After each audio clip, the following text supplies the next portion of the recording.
this beautiful Russian girl. In the span of my career, I married 3 times.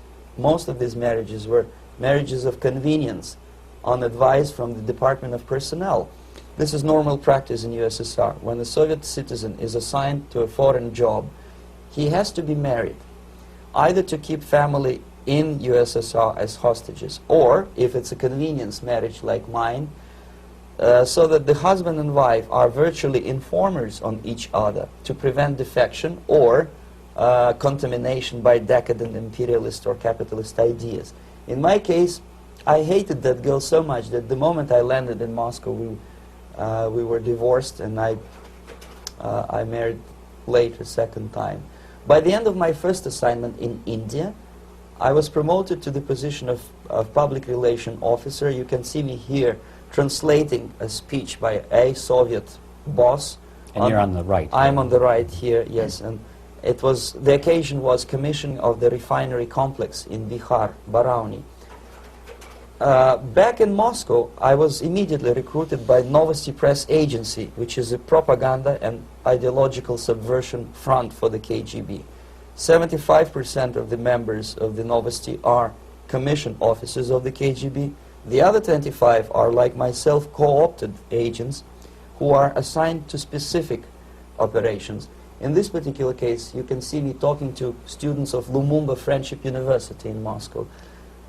This is a huge school under the direct control of the KGB and Central Committee, where future leaders of the so-called national liberation movements are being educated and selected carefully.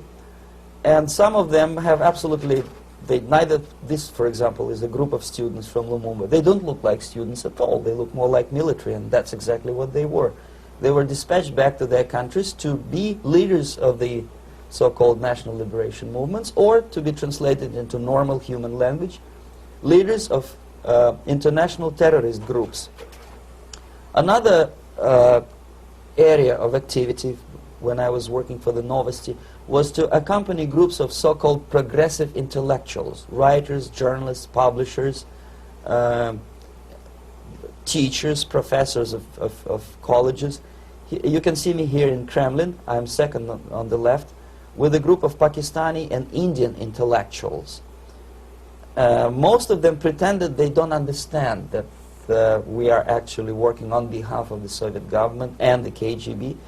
They pretended that they are actually being guests, VIP intellectuals, that they are treated according to their merits and their intellectual abilities. For us, they were just a bunch of political prostitutes to be taken advantage for various propaganda operations. Therefore, you can see perfectly well the senior colleague of mine on the left doesn't really have that much respect on his face, and myself with a very skeptical smile, typical KGB sarcastic smile, anticipating another victim of ideological brainwashing. This is how a typical conference in Novosti headquarters in Moscow looked like. Sitting in the middle is Boris Burkov, the then director of Novosti Press Agency, high-ranking party bureaucrat in the Department of Propaganda. I am standing next to a famous Indian poet, Sumitranandan Pant. He was famous because he was an author. He was the author of a famous poem titled Rhapsody to Lenin. That's why he was invited to USSR, and everything was paid by the Soviet government.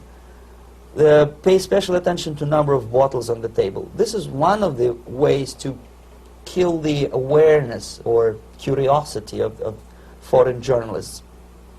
One of my functions was to keep foreign guests permanently intoxicated the moment they land at Moscow airport.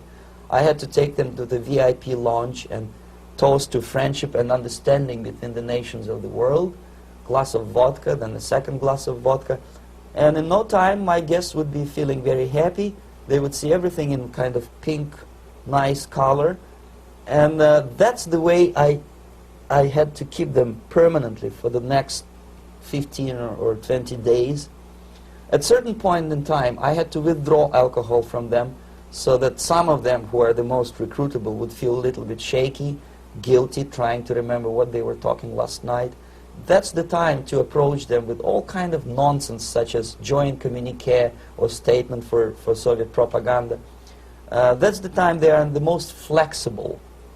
And of course, what they didn't understand, they didn't realize or pretended not to realize, that myself, who was drinking together with them, was not drinking at all. I had ways to get rid of alcohol through various techniques, including special pills which were given to me by my colleagues.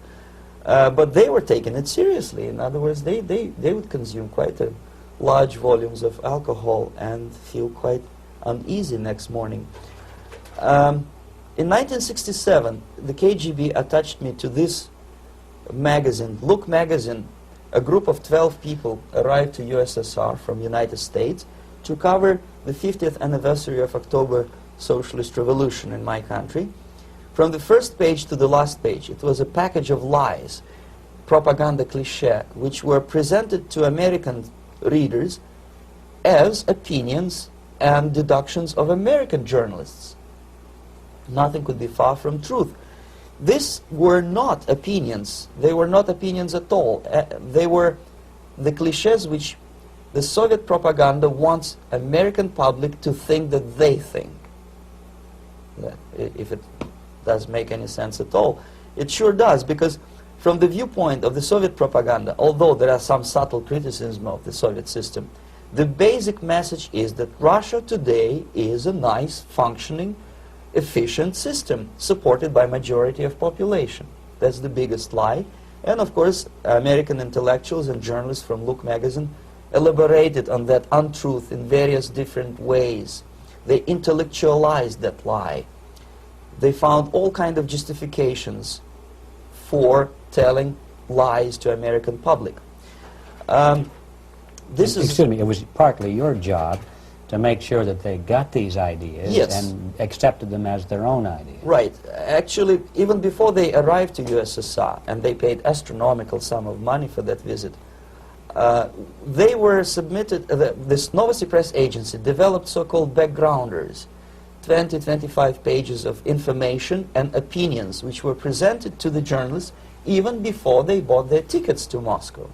They had to analyze the situation, and judging on their reaction to that backgrounder, the local Novosti representative or local Soviet diplomat in Washington, D.C. would assess whether they be given visa to USSR or not. So but they were selected ahead of time. Oh yes, they were pre-selected very carefully, and there is not much chance for honest journalists to arrive to USSR and to stay there for 1 year and to bring this package of lies back home. This, for example, is a centerfold of the Look magazine. They presented this monument erected by Communist Party in Stalingrad as the symbol, personification of Russian military might. And they said in the article, which is published on the site, that Soviets are very proud of the victory in the Second World War. This is another big myth, a lie. No sensible people would be proud to lose 20 millions of their countrymen in a war which was started by Genosse Hitler and Comrade Stalin and paid by American multinationals. Most of the Soviet citizens look at this type of monuments with disgust and sorrow, because every family lost father, brother, sister, or child in the Second World War. Yet American journalists who were trying to appease, to please their hosts, presented this picture on the centerfold as the symbol and personification of Soviet national, they call it Russian national spirit. And it was greatest misconception and a very tragic misunderstanding. Of course, Look magazine was not distributed in USSR. The main audience was in the United States. But I presume that many Americans, millions of Americans who were reading Look magazine at that time, had absolutely wrong idea about the sentiments of my nation, about what the Soviets are proud of and what they hate. This is a group, you see the same lady with the sword in Stalingrad. This is the group of journalists. Myself is in the center with the same devilish smile. And Mr. Philip Harrington is on the extreme left there with his camera